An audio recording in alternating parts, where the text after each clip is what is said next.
नमस्कार, आप देख रहे हैं आईएनसी टीवी। मैं हूं भूपेंद्र नारायण सिंह और बात अब चुनाव की।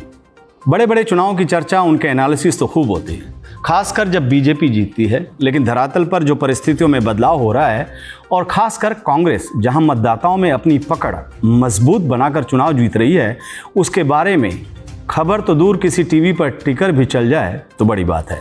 खैर, मैदानी इलाकों से दूर पहाड़ों में चलते हैं, जहां अब आबो हवा बदल गई है। हिमाचल प्रदेश, जहां भाजपा सत्ता में है, पर हाल ही के चुनाव में उसे बहुत मायूसी मिली। पर उस मायूसी और हार की खबर, व्याख्या जनता द्वारा उसे नकारने की समाचार टीवी स्टूडियो में चर्चा का मुद्दा नहीं बना। ऐसा ही कुछ बनारस में हुआ, जहां के सांसद के बारे में तो आपको पता ही होगा। जी, वो सांसद श्री नरेंद्र मोदी, जो देश के प्रधानमंत्री भी हैं। उनके संसदीय इलाके के सबसे महत्वपूर्ण संपूर्णानंद संस्कृत विश्वविद्यालय में उनके युवा दल यानी छात्र दल ABVP को बनारस के छात्रों ने पूरी तरह से नकार दिया। चलिए बनारस से शिमला चलते हैं, जहां हिमाचल प्रदेश के 4 नगर निगम के चुनाव में कांग्रेस को बड़ी सफलता मिली है और राज्य में सत्ताधारी भाजपा को जोर का झटका बहुत जोर से लगा।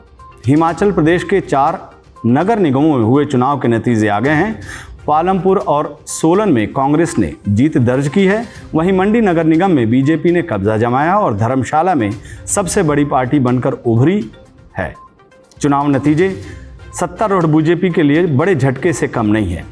सोलन, जिसे भाजपा का गढ़ कहा जाता है, वहां कांग्रेस ने बाजी मारी। 17 में से 9 सीटों पर जीत हासिल की।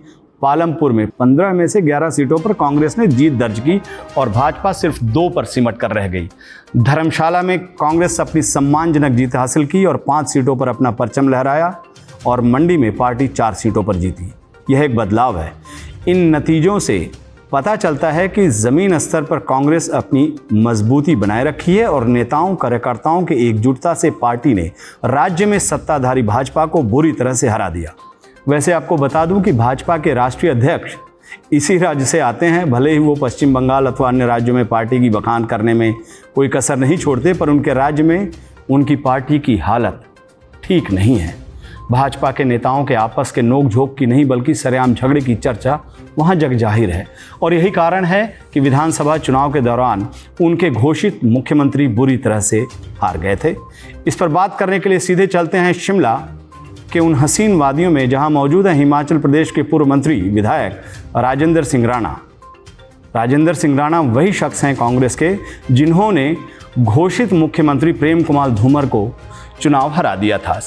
राणा साहब, स्वागत है। सबसे पहला मेरा ये सवाल ये है, आप सोलन के इंचार्ज भी रहें, क्या रणनीति रही कि सोलन जैसा इलाका जो भाजपा का गढ़ है, उसमें जो ज़मीनी स्तर का जो चुनाव है, जिससे पता लगता है कि कौन सी पार्टी किस रूप में प्रदेश में है, उसमें आप लोगों ने भाजपा को शिकस्त दी। क्या रणनीति रही?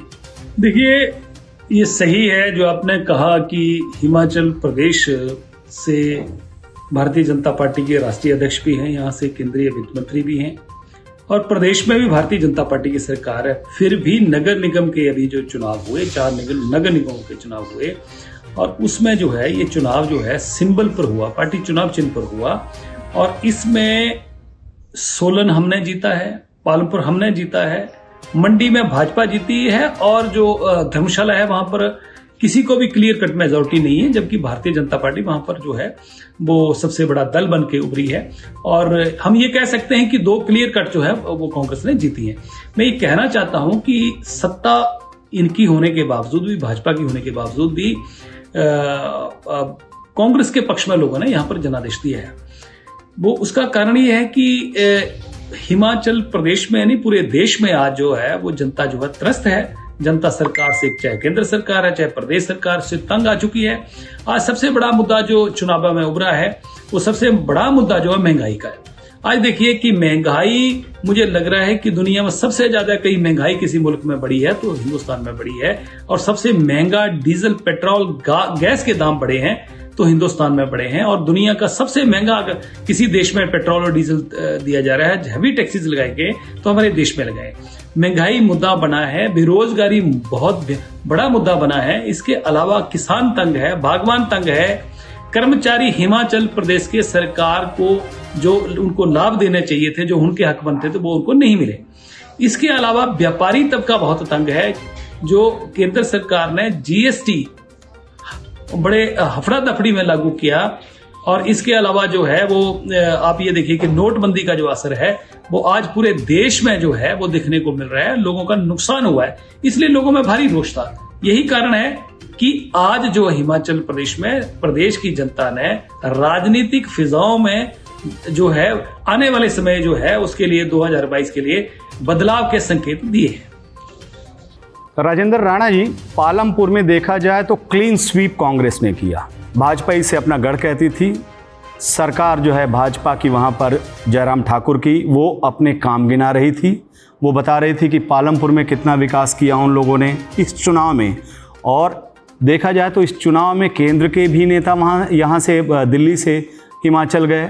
लोकल स्तर पर मंत्री, राज्य मंत्री, केंद्रीय मंत्री, मुख्यमंत्री, तब भी पालमपुर में बुरी तरह से भाजपा हारी, 2 सीटों पर ही सिमट के रह गई। क्या कारण है? क्या ये एक बदलाव की बयार है?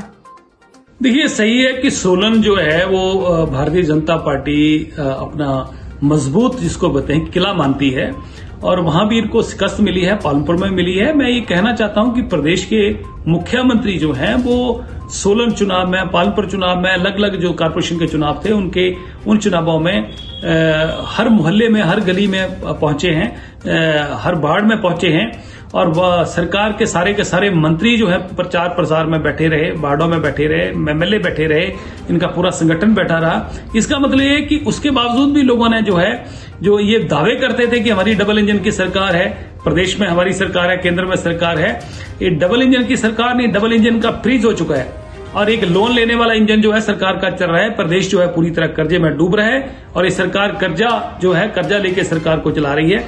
केंद्र वाला जो इनका है, जिनको जहां इतनी मदद इनको मिलने की उम्मीद थी, वो इनको पूरी मदद नहीं मिली है।